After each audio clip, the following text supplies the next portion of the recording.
Bismillahirrahmanirrahim. Assalamualaikum warahmatullahi wabarakatuh. Alhamdulillahirabbil alamin. Wa bihi nasta'inu ala amrid dunya waddin. Wassalatu wassalamu asrafil anbiya'i wal mursalin wa ala alihi washabihi ajmain, amma ba'd.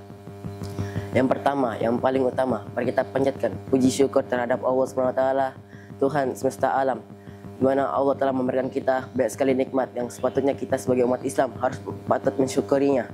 Nikmat yang diberikan kepada kita yaitu nikmat iman, nikmat Islam, dan nikmat kesehatan, hingga kita dapat diberikan kesehatan hingga sampai hari ini.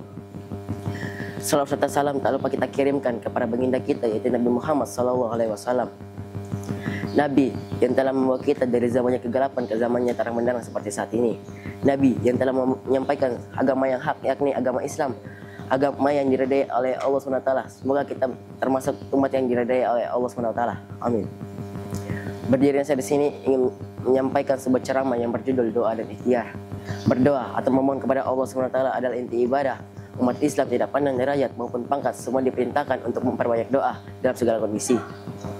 Orang yang berdoa seolah-olah bermunajat kepada Allah SWT, berbisik dengannya, menggunakan kata-kata yang sopan, sebagaimana keadaan orang miskin yang meminta kepada orang yang kaya.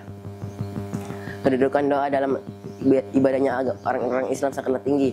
Jadi kita sebagai umat Islam berdoa dengan khusyuk sangat dianjurkan dalam agama Islam. Allah Subhanahu wa taala pernah berfirman dalam Quran surat Al-A'raf ayat 55 yang artinya, berdoalah kepada Tuhan dengan merendah diri dan suara hati yang lembut. Dalam ayat tersebut Allah Subhanahu wa taala memerintahkan kepada kita semua untuk berdoa dengan merendah diri, dengan suara hati yang lembut yang terbit dari lubuk hati yang terdalam. Dan kemudian ada doa yang sering dipanjatkan oleh Nabi Muhammad, yaitu dari Anas bin Malik radhiyallahu anhu. Doa yang sering dipanjatkan oleh Nabi Muhammad yaitu, ya Allah, berikanlah kami kebaikan di dunia dan akhirat, dan jauhkanlah kami dari siksaan api neraka. Hadis riwayat Bukhari dan Muslim. Dan ada 3 waktu terkabulnya doa di bulan Ramadan. Yang pertama, waktu sahur. Dari Abu Hurairah radhiyallahu anhu, Nabi SAW bersabda, Rabb kita tabaraka wa ta'ala turun ke langit dunia seketika sepertiga malam terakhir. Lantas Allah SWT berfirman, barang siapa yang berdoa kepadaku maka aku akan kabulkan. Barang siapa yang meminta kepadaku maka aku akan berikan. Barang siapa yang meminta pengampunan kepadaku maka aku akan mengampuninya. Hadis riwayat Bukhari nomor 1114 dan Muslim nomor 758. Yang waktu kedua saat berpuasa. Dari Abu Hurairah radhiyallahu anhu, Nabi sallallahu alaihi wasallam bersabda, ada 3 orang yang doanya tidak akan tertolak. Yang pertama, orang yang berpuasa hingga ia berbuka. Kedua, pemimpin yang adil. Dan ketiga, orang yang dizalimi. Hadis riwayat Ahmad. Dan waktu terakhir adalah ketika berbuka puasa. Kenapa? Pas kita berbuka puasa ini doa kita gampang dikabulkan. Oleh karena itu kita sebagai umat Islam telah melaksanakan ibadah dengan keadaan tunduk dan berserah diri kepada Allah. Dan semoga Allah selalu memperkenankan doa kita di bulan Ramadan ini. Amin. Sedangkan ikhtiar memiliki arti secara bahasa, artinya memilih, secara istilah seorang hamba untuk memperoleh apa yang dikehendakinya.